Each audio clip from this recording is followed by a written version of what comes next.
Hello friends, कैसे हो आप सभी। आशा करता हूँ आप सभी अच्छे होंगे, मस्त होंगे, मज़े में होंगे।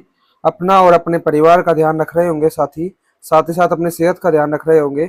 तो मेरी तरफ से सबको जय श्री राम, हर हर महादेव। स्वागत है आपका मेरी एक और नई और इन्फॉर्मेटिव वीडियो में। जैसे कि आप सभी जानते हो, क्लास 10th के बच्चों, हमारा चैप्टर नंबर 14 चल रहा था और बड़े आराम से समझते हुए हम एग्जाम्पल ख़त्म कर चुके थे। प्यारे बच्चों, जिस जिस बच्चे ने वो एग्जाम्पल के लेक्चर ना देखे हों, 3 लेक्चर आई थिंक, तो तीनों लेक्चर देख लीजिएगा, इसी चैनल पर है। और सीरियल वाइज, सीक्वेंस वाइज जब आप क्लास देखोगे तो आपको ये चैप्टर जो है अच्छे से समझ में आएगा। ठीक है, आज हम स्टार्ट करेंगे एक्सरसाइज 13.1, जिसमें हम 6 सम को करेंगे।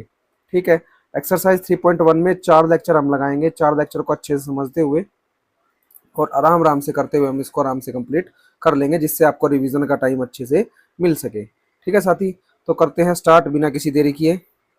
तो सबसे पहले ये बताइए प्यारे बच्चों, आपको मैंने 2 फॉर्मूले बताए थे। कौन कौन से बताए थे? तो पहला फॉर्मूला था probability of event plus probability of not event, किसके इक्वल होता है 1 के।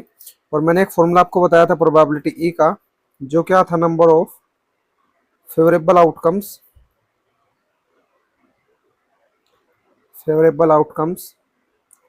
Divide by total number of outcomes. एक फॉर्मूला आपको मैंने ये बताया था,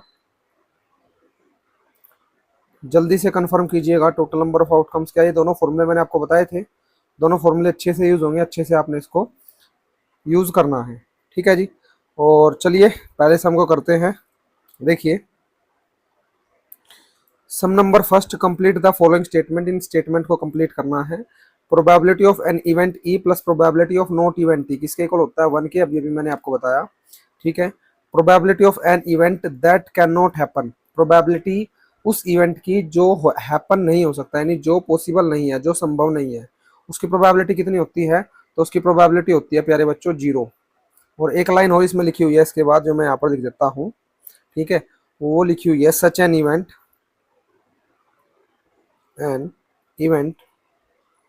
इज कॉल्ड एज।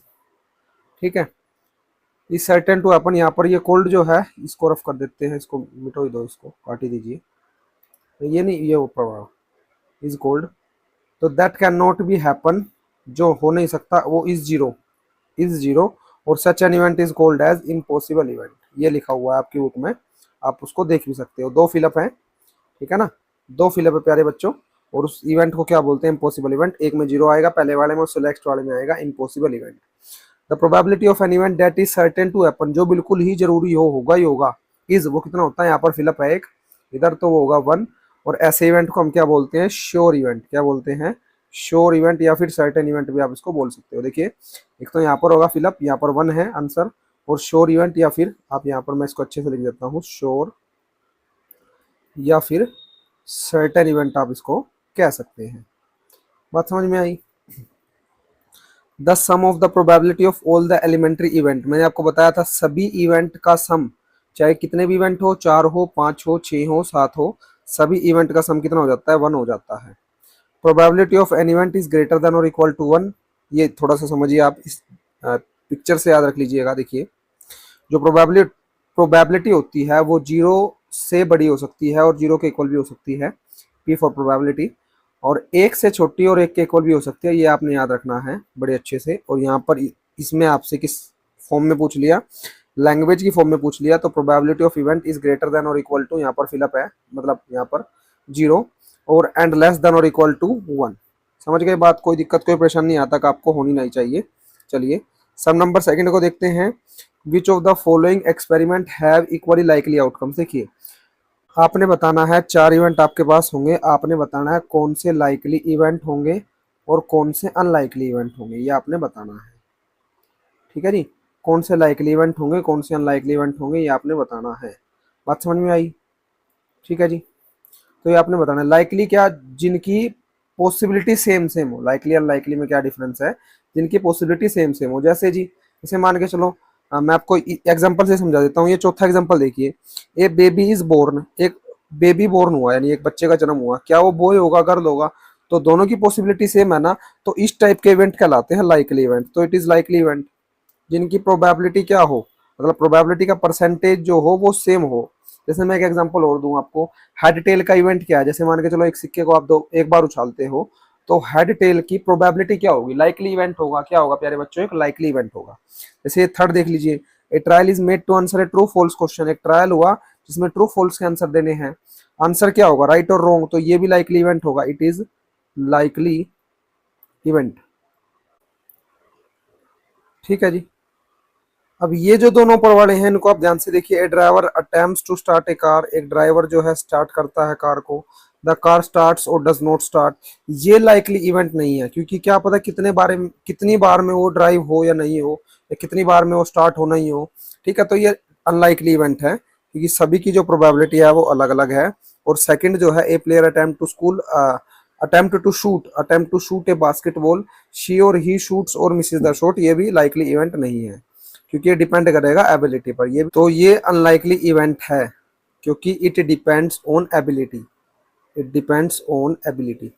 समझ में आई बात, लाइकली और अनलाइकली इवेंट में। तो इसमें से सम काफी कम पूछने के चांस होते हैं, फिर भी मैंने आपको समझा दिया। देखिए नेक्स्ट देखिए, why is tossing a coin considered to be a fair way, क्यों कॉइन का टॉस करना एक फेयर वे यानी अच्छा वे माना जाता है, deciding which team should get the ball at the beginning of a football. मान के चलो टॉस करते हैं, हर स्पोर्ट्स में टॉस होती है पहले, क्रिकेट हो या फिर फुटबॉल हो, फुटबॉल में टॉस इसलिए होती है कि कौन टीम पहले अपने पास बॉल रखेगी। ठीक है, कौन टीम पहले अपने पास बॉल रखेगी वो टॉस की जाती है। और क्रिकेट में टॉस किस लिए होती है कि पिच के हिसाब से कौन टीम पहले बैटिंग करे या कौन टीम पहले बॉलिंग करे। ठीक है, वो टॉस होती है क्रिकेट में। तो वो फेयर वे यानी सबसे अच्छा वे क्यों माना जाता है, देखिए उसका रीजन ये है। देखिए अगर सिक्का उछाला गया तो हेड या टेल दो चांसेस होंगे, हेड एंड टेल दो चांसेस होंगे। अब दोनों की प्रोबेबिलिटी कितनी कितनी है जल्दी बताओ, आप कहोगे 50-50% है दोनों की प्रोबेबिलिटी। दोनों की प्रोबेबिलिटी क्या है, 50-50% है, ये सारी मिस्टेक हो गई इसमें। दोनों की प्रोबेबिलिटी कितनी है, 50-50% है, आप ये बात मानोगे, आप कहोगे जी ठीक है। अब इस सिचुएशन में जो है ये लाइकली इवेंट हो जाएगा। अब लाइकली इवेंट हो जाएगा तो सभी के पास यानी दोनों टीमों के पास मतलब पूरे पूरे चांस होंगे, यानी दोनों टीमों के पास बराबर चांस होंगे कि कौन पहले अपने पास बॉल रखे टॉस के जरिए। ठीक है, समझ में आई बात। तो लिखना क्या है इसमें, ये लिखिए, when we toss a coin, जब सिक्के को उछाला जाता है, ठीक है, और दो ही केस होते हैं उसके, इट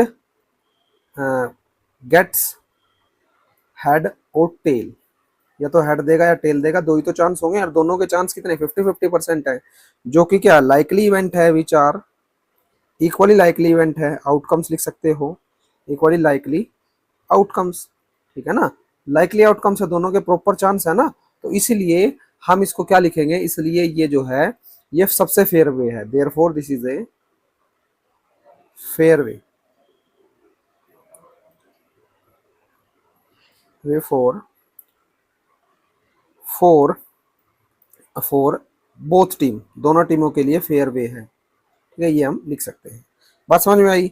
चलिए जी नेक्स्ट सम की तरफ चलते हैं, सम नंबर फोर्थ।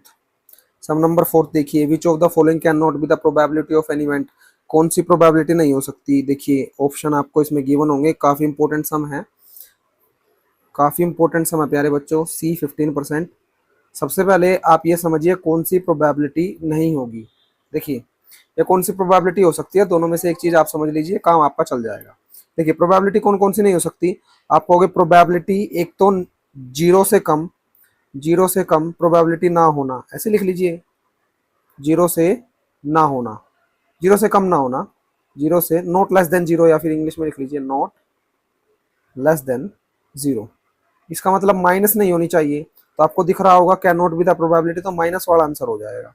लेकिन ऑप्शन कई बार चेंज हो सकते हैं, तो नॉट लेस देन जीरो और नॉट मोर देन वन, एक से बड़ी भी नहीं होनी चाहिए, यानी हमें पता है जीरो से एक के बीच में होती है प्रोबेबिलिटी हमेशा। ठीक है, नेक्स्ट 100% से ज़्यादा नहीं होनी चाहिए, 100% से ज़्यादा नहीं प्रोबेबिलिटी होनी चाहिए, यानी जीरो से 100% अगर होगी तो प्रोबेबिलिटी क्या होगी बताओ, तो वो प्रोबेबिलिटी हो सकती है, प्रोबेबिलिटी दैट कैन बी। ठीक है, वो प्रोबेबिलिटी हो सकती है प्यारे बच्चों। और दूसरी चीज, अगर न्यूमरेटर, ऊपर वाला न्यूमरेटर होता है फ्रैक्शन में, फ्रैक्शन तो समझते हो आप, जैसे 2/3 है, ये फ्रैक्शन है, 2/3, 3/5, अगर न्यूमरेटर डिनोमिनेटर से बड़ा है तब भी वो प्रोबेबिलिटी नहीं होगी, तब भी वो प्रोबेबिलिटी नहीं होगी। यहाँ पर लिख भी लीजिए अच्छे से, इफ फ्रैक्शन इसमें दूसरे लिख लीजिए फिर, if numerator greater than denominator, ठीक है, न्यूमरेटर डिनोमिनेटर से बड़ा होगा तो प्रोबेबिलिटी नहीं होगी। आप ऐसे कांटा लगा लीजिए इसके ऊपर, या प्रोबेबिलिटी ना होने के चांस ही है इसमें, तो ये डायरेक्ट आप इसमें नोट अपनी नोटबुक में कर लीजिएगा, ठीक है, साइड में कहीं पर भी, जो काफ़ी ज़रूरी है रिवीजन के टाइम पर ऐसे इस चीज़ें। ठीक है जी, सम समझ में आया। चलिए नेक्स्ट सम की तरफ चलते हैं, fifth some. Probability of event आपको गिवन है, प्रोबेबिलिटी ऑफ नोट ही निकालना है। So simple is that, probability event given है 0.05, प्रोबेबिलिटी नोट इवेंट आपने निकालना है, जो क्या हो जाएगा बताओ। तो 1 निकालना है ना, तो सबसे पहले फॉर्मूला मैंने आपको बताया था क्लास की स्टार्टिंग में, probability event plus probability not, E कितना होता है 1 के, ई कितना हो जाएगा 0.05, नोट ई आपने निकालना है इज इक्वल 1। तो नोट ई निकालने के लिए क्या करेंगे, 1 माइनस 0.05, यानी 1.00 में से 0.05 माइनस करेंगे। 100 में से 5 गए 95, 2 के बाद पॉइंट है तो 1 2, 2 के बाद पॉइंट लगा दीजिए। So simple is that 0.95। क्या ये मेरा आंसर होगा? बिल्कुल आंसर होगा, क्यों नहीं आंसर होगा ये। समझ में आई बात आपको ये अच्छे से। चलिए जी फिर नेक्स्ट सम की तरफ चलते हैं, सम नंबर 6। अब देखिए, ए bag contain lemon flavour candy. अब ये जो है सम पॉसिबल और इम्पॉसिबल और श्योर इवेंट का सम है। देखिए एक बैग में, मान के चलिए बैग है, इसमें केवल लेमन फ्लेवर कैंडी है, यानी लेमन फ्लेवर की टॉफी इसमें है केवल, ठीक है, 10 है 20 है वो आपको नहीं दिया हुआ कितनी है। मालिनी नाम की लड़की एक कैंडी निकालती है, ठीक है, सिंपल सी बात है, अगर लेमन फ्लेवर कैंडी होगी तो लेमन की तो कैंडी निकालेगी वो, यस या नो, आप कहोगे जी बिल्कुल लेमन कैंडी ही निकालेगी। अब आपसे प्रोबेबिलिटी पूछ ली गई है that she takes out an orange flavour candy. अब ऑरेंज फ्लेवर कैंडी तो है ही नहीं उसमें, तो उसकी प्रोबेबिलिटी कितनी हो जाएगी बताओ। तो उसकी प्रोबेबिलिटी हो जाएगी 0, क्योंकि इम्पॉसिबल इवेंट है, पॉसिबल ही नहीं है। बैग में तो नींबू की टॉफी है, आप संतरे की टॉफी कैसे निकाल सकते हो, पॉसिबल ही नहीं है। ये मैथ है, कोई जादूगर थोड़ी है, ठीक है। देखिए probability A lemon flavour candy, lemon flavour candy, अब देखिए उसमें केवल लेमन की टॉफी है ना, और आपको कोई स्पेसिफिक नंबर भी नहीं दिया, टोटल इतनी है, ठीक है। तो लेमन लेमन फ्लेवर कैंडी क्या हो जाएगी 1 हो जाएगी। ये कौन सा इवेंट हो जाएगा, श्योर इवेंट, क्योंकि लेमन लेमन की फ्लेवर की उसमें कैंडी है। इस टाइप के इवेंट को हम बोलते हैं श्योर इवेंट्स, ठीक है। तो आज के लिए इतना ही हम रखते हैं। 6 सम थे, 6 के 6 आप रिवाइज कर दीजिएगा अच्छे से। तो प्यारे बच्चों कैसा लगा लेक्चर, आशा करते हैं आपको लेक्चर अच्छा लगा होगा, समझ में आया होगा। एक बार रिवाइज और जरूर इसको कर लीजिएगा आप, ताकि आप इसको पक्का कर सको अपने समों को, ठीक है, और एग्जाम में आप बिल्कुल भी इसका कॉन्सेप्ट ना भूलो।